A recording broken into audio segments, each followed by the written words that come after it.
let's take a look at percentile rank. If you've ever been told that you are in the 70th percentile for something, what that means is that that is the percent of other values that are at or below the value that you started with. So, for example, if you are 6 feet tall and that puts you at a certain percentile rank, that means that that number, that percent of people are the same height or shorter than you. That's what it means for a percentile rank. So going on, let's take a look at an example. IQ is normally distributed with a mean of 100 and standard deviation of 15. If you score a 130, what percentile are you in? So 130, based on the mean score being 100, 130 is high. So let's go ahead and sketch out our picture. We have our normal curve here for us. Our mean is always in the middle at 100, and I always like to go out at least one standard deviation each direction when I'm sketching this. And since we're going out to 130, I'll go out that far in this direction here. So if you score a 130, what percentile are you in? When you're doing percentiles, you'll draw your line at wherever your x value is, and you'll always shade to the left. No matter what, you're always going to shade to the left when you're dealing with percentiles. So let's go ahead and shade in this region, and what we need to do is find the area of this region. So just like we did before when we were finding area, you take the left score, and in this case left goes all the way down to negative infinity, so we're just going to pick negative 1,000 is big enough. And then on the right side we're going to stop at 130, but remember we have to turn it into a z-score.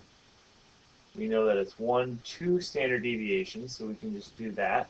Or if you prefer to use the formula, we're looking at x minus mu over sigma, which is going to be 130 minus 100 over 15.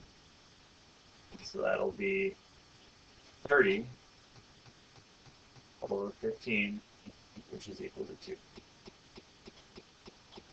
So again, we have normal CDF in our calculator, negative 1,000, which is basically negative infinity, and then stopping on the right side at 2. So we go to second bars, go down to normal CDF, and pop that in. And we'll get ourselves an area.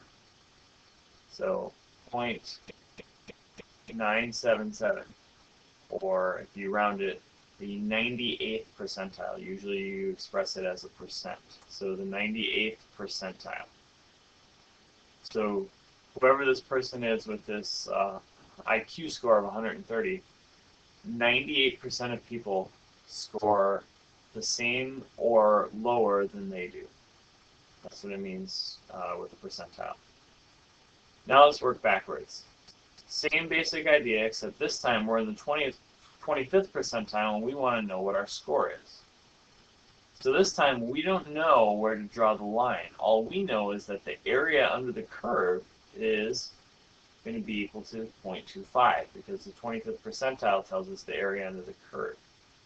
So we're looking at some area, we're not sure exactly where it stops, but some area that's roughly equal to about 25%, perhaps a little farther here.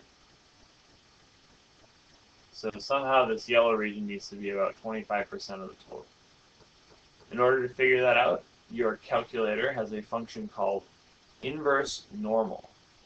And so if we go pull up our calculator again, we go to second bars just like before, and you just go one further down, inverse norm. And you have to just remember that when you're typing in the percentile, you have to type it in as a decimal. So it's not 25, but 0.25 that you would type in. And what that'll do then is it'll spit out a z-score. So in this case, it spit out negative 0.67, so approximately negative 2/3 as our z-score, which puts us somewhere around here if we assume that this is 0 and this is negative 1. So once we have our z-score, we'll go ahead and write our z is equal to negative 0.67 0.674, we'll round it there. Then you have to convert this to a score. So one last step. If you remember, to get an x value when you know the z-score, x is going to be equal to the mean. So the mean is going to be 100 plus your z-score times your standard deviation. So we're going to have negative 0.674 times our standard deviation of 15.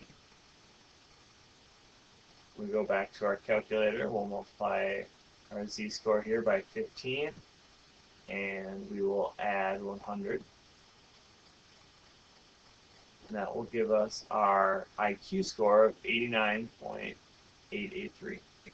And we'll just round that off, in this case, to an IQ score of approximately 90. So the answer to the question is an IQ score of approximately 90.